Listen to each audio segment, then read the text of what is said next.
Hi, Brian here from Cars Tillsonburg. We're just getting into our 67 Malibu project here.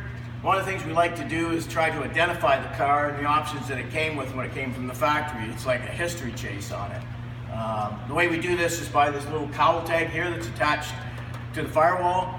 The manufacturer puts it on the car and puts numbers on it that identify the car, where it came from. It's like the birth certificate for the vehicle. So it tells when it was born, where it was born.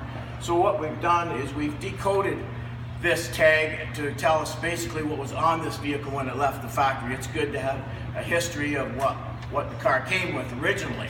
So the way we do this is there's books out, there's CDs out, there's a place called the internet where you can go to and find all kinds of good information, reliable information. And we found out that this vehicle came from Oshawa. It was a V8 Malibu Sport Coupe, made on the second shift, April 10th.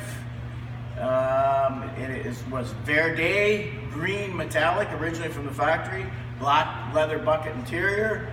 And here was the beauty, is it had a 4-speed in it originally. We thought it came with an automatic transmission, but it came with a 4-speed from the factory, and that's really good history to know. So we're going to make our decision as to what we're going to do with the car. Maybe it'd be fun to put it back to a 4-speed.